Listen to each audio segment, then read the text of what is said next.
जय हिंद दोस्तों, स्वागत है आपका ब्राइट डिफेंस एकेडमी के इस यूट्यूब चैनल में। दोस्तों, आज हम सीखेंगे कि रेलगाड़ी संबंधी प्रश्नों को कम समय के अंदर कैसे हल किया जाए।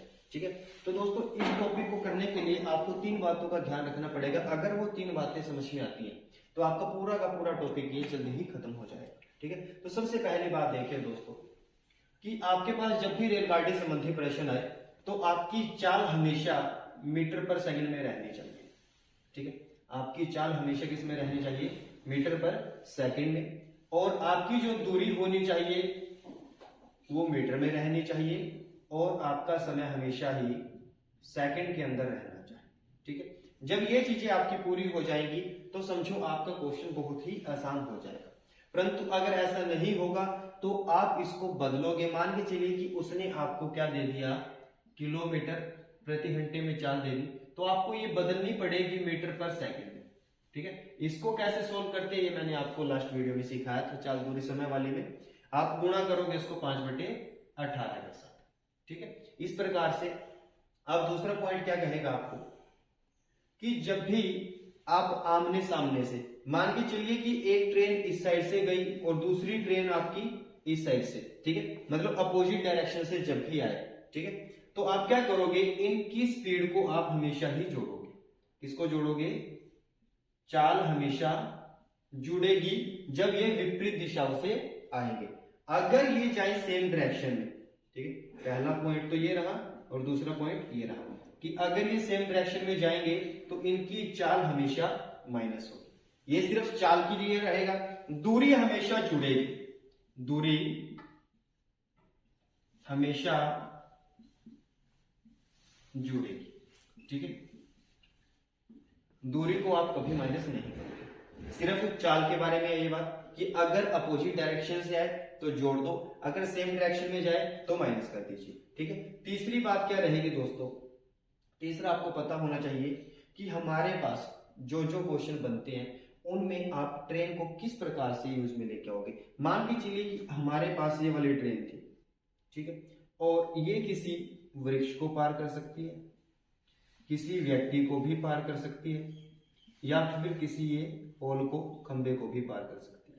ठीक है, जब भी ये कंडीशन बने आपके पास कि कोई ट्रेन किसी व्यक्ति, वृक्ष या खंबे को पार करे, तो जो दोस्तों उसकी लंबाई होगी, जो भी उसकी लंबाई होगी उसको ही आप दूरी मान लोगे। उसको ही क्या मानोगे? दूरी मानोगे। ठीक है, एक बात क्लियर हुई। दूसरी बात ये कि मान के चलिए ये वाली ट्रेन थी, ठीक है, और इसके सामने यहां पर कोई दूसरी ट्रेन आ जाए या फिर कोई पुल आ जाए, ठीक है, कोई सुरंग आ जाए, प्लेटफॉर्म आ जाए, ठीक है, इनमें से अगर कुछ भी आ जाए तो आपको मैंने बताया कि दूरी हमेशा जुड़ेगी। दूरी का मतलब क्या होगा कि जो ट्रेन की लंबाई होगी वो, और जो इस ट्रेन की, पुल की, सुरंग की या जो भी चीज आए आपके पास उसकी लंबाई होगी।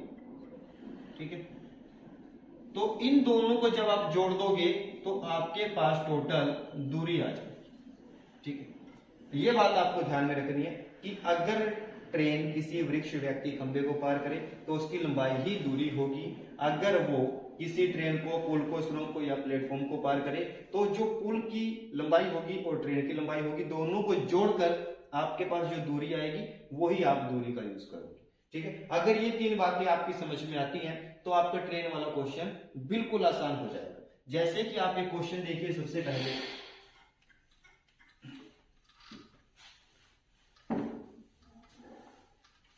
मान के चलिए कि पहला क्वेश्चन आपको दिया गया कि कोई रेलगाड़ी, ठीक है,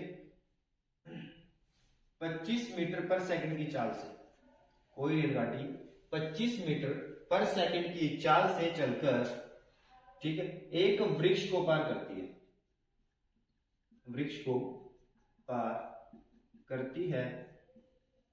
यदि ट्रेन की लंबाई, यदि ट्रेन की लंबाई 400 मीटर हो तो, ठीक, समय ज्ञात कीजिए कि वृक्ष को पार करने में कितना समय लगेगा। अब देखिए दोस्तों, आप यहां पर क्या क्या चीज दी गई है। सबसे पहले यहां पर देखोगे उसने स्पीड दी आपको, ठीक है, चाल यहां पर मिली, दूसरी लंबाई दी यहां पर।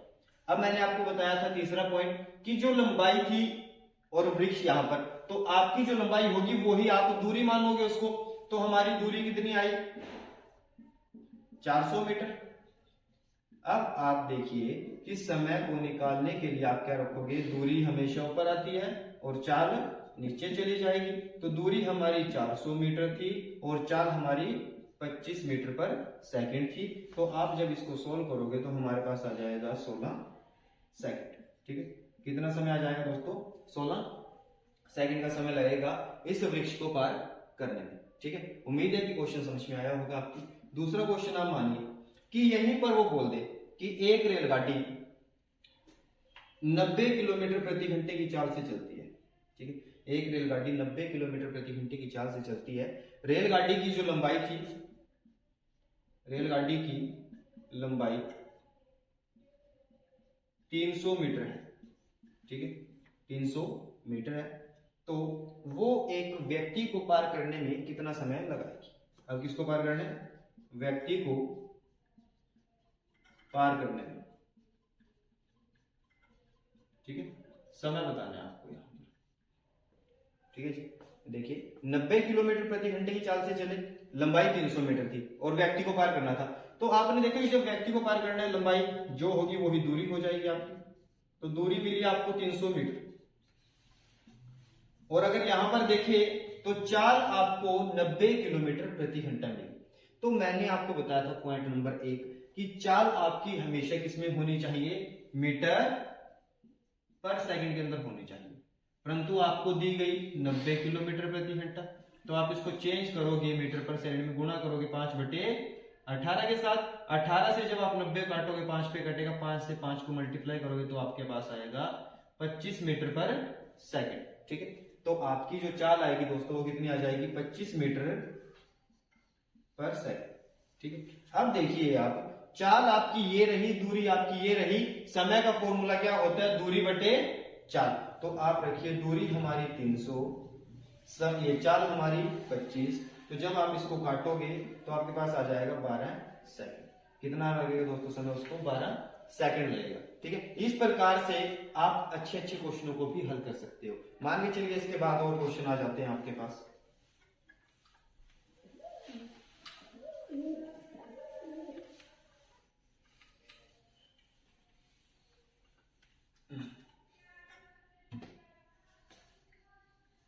जैसे कि एक रेलगाड़ी थी, ठीक है, और ये 108 किलोमीटर प्रति घंटे की चाल से चलती है। एक रेलगाड़ी 108 किलोमीटर प्रति घंटे की चाल से चलकर किसी खंबे को पार करने में 20 सेकंड का समय लगाती है। ठीक है, किसी खंबे को पार करने में 20 सेकंड का समय लगाती है। तो आप बताइए कि रेलगाड़ी की लंबाई क्या होगी, रेलगाड़ी की लंबाई क्या होगी। दोस्तों पहली बात तो ये कि जो लंबाई की बात की उसने, लंबाई को अब आप क्या कहोगे, दूरी। मतलब उसने पूछा कि आपको दूरी। ठीक है, समय आपको दिया गया 20 सेकंड और यहां पर चाल आपको दी गई है 108 किलोमीटर प्रति घंटा। ठीक है, परंतु आप भी जानते हो कि आपकी चाल किस में होनी चाहिए, मीटर पर सेकंड में। तो आप सबसे पहले तो इसको चेंज कीजिए, 108 गुणा में 5/18। 18 के साथ जब 108 को काटोगे तो 6 पे कटेगा और आपके पास आ जाएगा 30 मीटर पर सेकंड। ठीक है, अब चाल आपकी 30 मीटर पर सेकंड है, समय आपका ये रहा। तो दूरी का फॉर्मूला क्या होता है, चाल गुना समय। चाल आपकी 30 थी, समय आपका 20 था, तो आपकी दूरी कितनी आ जाएगी दोस्तों, 600 मीटर। ठीक है, अब दूरी का मतलब क्या हुआ, ट्रेन की लंबाई कितनी आएगी, 600 मीटर आ जाएगी। ठीक है, इस प्रकार से आप क्वेश्चन कर सकते हो। अगर ऐसा ही क्वेश्चन सीधा ही दे दिया आपको, मान के चलिए कि यहां पर दिया गया है आपको 72 किलोमीटर प्रति घंटा। ठीक है जी, कितना दिया, 72 किलोमीटर प्रति घंटे की चाल से कोई रेलगाड़ी जाती है। ठीक है, और किसी व्यक्ति को पार करती है 15 सेकंड में। ठीक है, व्यक्ति को पार करती है 15 सेकंड में। तो रेलगाड़ी की लंबाई ज्ञात कीजिए। तो इसमें क्या करोगे आप, चाल थी, समय था और आपको निकालनी है दूरी। दूरी का फॉर्मूला होता है चाल गुना समय। ठीक है, समय आपका बिल्कुल सही है जो सेकंड में दिया, परंतु आपको चाल बदलनी पड़ेगी ये। ठीक है, जब आप चाल को देखोगे किलोमीटर प्रति घंटे में थी, आप इसको मीटर पर सेकंड में चेंज करोगे 5/18 करके। तो 18 के साथ जब आप 72 को काटोगे तो 4 पे कटेगा और ये आ जाएगा हमारे पास 20 मीटर पर सेकंड। ठीक है, तो अब देखिए दोस्तों क्या करोगे, दूरी का फॉर्मूला क्या होता है, चाल गुणा में समय। ठीक है, तो 15 और 20 की मल्टीप्लाई करोगे आप तो हमारे पास आ जाएगा 300 मीटर। ठीक है, तो यहां पर हमारी जो ट्रेन की लंबाई आएगी वो आएगी 300 मीटर। ठीक है, इस प्रकार से और कैसे कर सकते हो आप क्वेश्चन,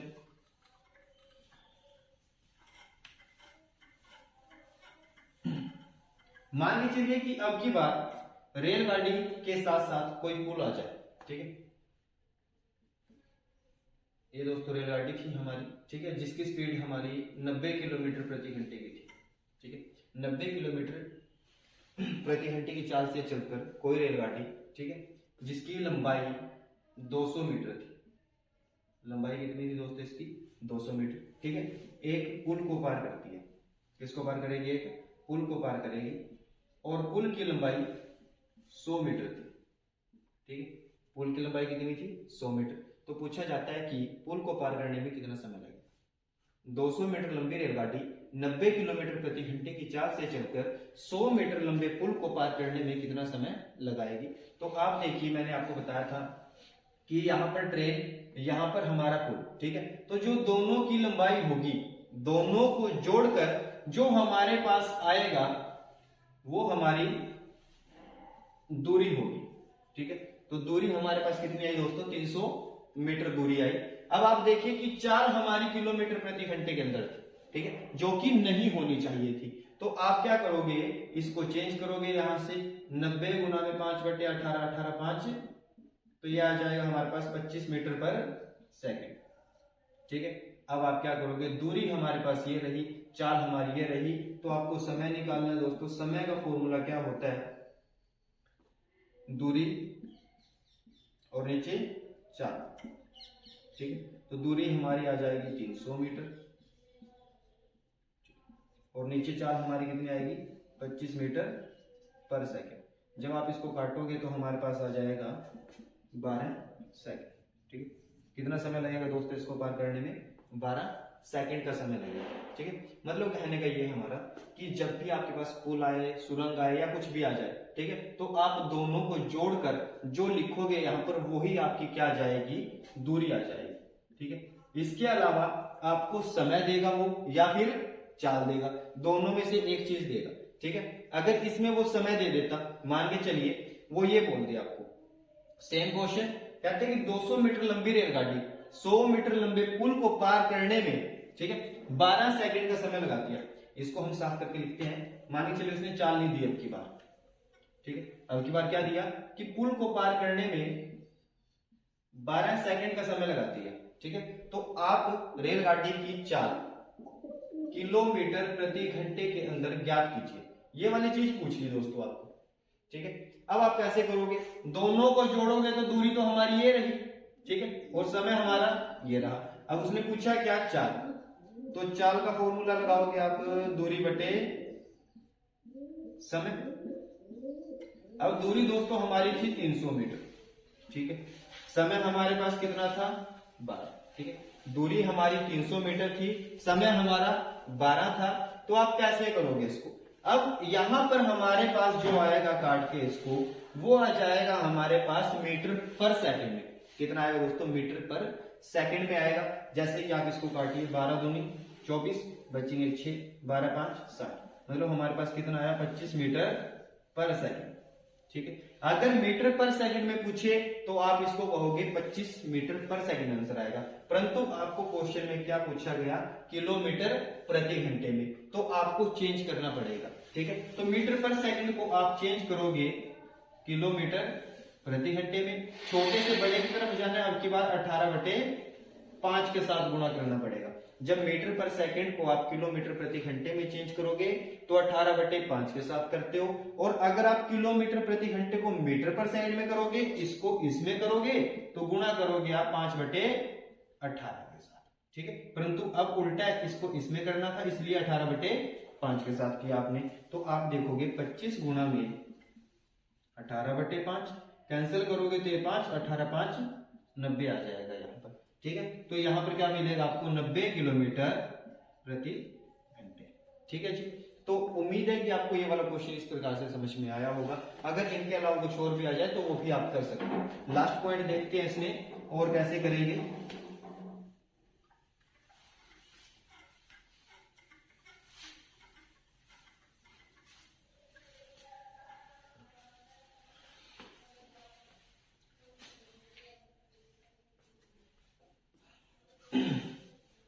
देखिए लास्ट में कैसे करोगे। मान के चलिए कि एक रेलगाड़ी थी दोस्तों आपकी, ठीक है। ये रेलगाड़ी आपकी चलती है, मान के चलिए 64 किलोमीटर प्रति घंटे की चाल से, ठीक है।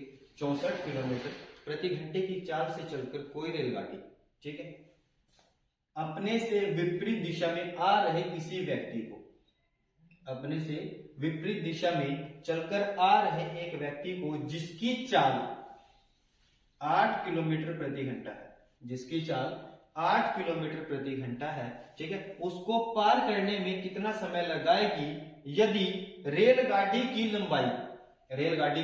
लंबाई 200 मीटर होती, ठीक है। क्या दिया गया दोस्तों कि एक 200 मीटर लंबी रेलगाड़ी थी जो 64 किलोमीटर प्रति घंटे की चाल से चल रही थी, और उसी विपरीत दिशा में सामने से एक व्यक्ति आ रहा था जिसकी चाल कितनी थी 8 किलोमीटर प्रति घंटा, ठीक है। तो इसको पार करने में कितना समय लगेगा। तो मैंने आपको सबसे पहले पॉइंट में क्या बताया था कि अगर दोनों एक दूसरे के विपरीत आ जाए, जब विपरीत दिशाओं में आएंगे तो आपकी चाल क्या होगी दोस्तों, जुड़ेगी। जब आपकी चाल जुड़ जाएगी 64 और 8, आपके पास नई चाल बनकर के आ जाएगी 72 किलोमीटर प्रति घंटा। मैंने आपको एक बात और बताई थी कि जब आपके पास ये चाल आती है किलोमीटर प्रति घंटे में ना होकर ये होनी चाहिए मीटर पर सेकंड में, तो आप इसको चेंज करोगे, काटोगे इसको 4 पे, तो ये बनेगा हमारा 20 मीटर पर सेकंड, ठीक है। तो अब आपके पास चाल आ चुकी, दूरी यहां पर आपको दी गई थी, ठीक है। दूरी कितनी थी दोस्तों आपकी 200 मीटर, ठीक है। अब आपको क्या पूछा गया कि आप समय बताएं कि समय कितना लगेगा इसको पार करने में। अब समय का फॉर्मूला दूरी बटे चाल, तो दूरी दोस्तों हमारी कितनी थी 200 मीटर और चाल हमारी कितनी थी 20 मीटर पर सेकंड। काटोगे तो हमारा समय आ जाएगा 10 सेकंड। कितना समय लगेगा दोस्तों 10 सेकंड का समय लगेगा, ठीक है। इसी प्रकार से ये तो क्या था कि जब दोनों एक दूसरे की तरफ आए, ठीक है, परंतु अगर सेम डायरेक्शन में जाए तब कैसे करोगे। सेम क्वेश्चन रहेगा, कोई दिक्कत नहीं आएगी, परंतु मैटर ये करेगा कि बस अब की बार ये चाल माइनस हो जाएगी, ठीक है। मान के चलिए आपके पास यहां पर 250 मीटर लंबी रेलगाड़ी है। कितनी है दोस्तों 250 मीटर लंबी रेलगाड़ी थी, ठीक है। चाल हमारी कितनी थी इसकी 96 किलोमीटर प्रति घंटा। चाल कितनी थी 96 किलोमीटर प्रति घंटा। इसके आगे आगे कोई व्यक्ति जा रहा था, जिस दिशा में ट्रेन गई उसी दिशा में ये व्यक्ति गया, और इस व्यक्ति की चाल 6 किलोमीटर प्रति घंटा थी, ठीक है। तो ये रेलगाड़ी इस व्यक्ति को पार करने में कितना समय लगाएगी। तो ध्यान से देखिए कि जब ये सेम डायरेक्शन में जाएंगे तो आप चाल को क्या करोगे माइनस करोगे, ठीक है। जब चाल माइनस हो जाएगी तो आपके पास जो चाल बनकर आएगी वो आएगी 90 किलोमीटर प्रति घंटा, ठीक है। अब जब ये 90 किलोमीटर प्रति घंटा आएगी तो आपको पता होगा कि आप इसको चेंज करोगे मीटर पर सेकंड में 5/18 के साथ, काटोगे 5 तो ये आ जाएगा हमारे पास 25 मीटर पर सेकंड, ठीक है। चाल दोस्तों कितनी है आपकी 25 मीटर पर सेकंड। जो ट्रेन की लंबाई होती है वही हमारी दूरी होती है, तो दूरी आपकी कितनी आ जाएगी 250 मीटर, ठीक है। तो समय का फॉर्मूला लगेगा दोस्तों सीधा इसमें, जो कि होता है दूरी बटे चाल, दूरी हमारी आएगी 250 मीटर और समय हमारा कितना, ये चाल कितनी दी 25। जब इसको काटोगे तो हमारा समय आ जाएगा 10 सेकंड। ठीक है, इस प्रकार से आप क्वेश्चन कर सकते हो। ऐसे ही क्वेश्चन आप कंप्लीट इस वीडियो में देखोगे। जैसे कि मान के चलिए यही वाला क्वेश्चन था, तो आपने देखा यहाँ पर जब सेम डायरेक्शन में गए तो माइनस किया, अगर अपोजिट में आए तो प्लस किया। ठीक है, उम्मीद करते हैं कि आपके ये क्वेश्चन समझ में आए होंगे और एग्जाम में आपकी हेल्प करेंगे। मिलते हैं ऐसे ही क्वेश्चनों के साथ अगली वीडियो में। धन्यवाद।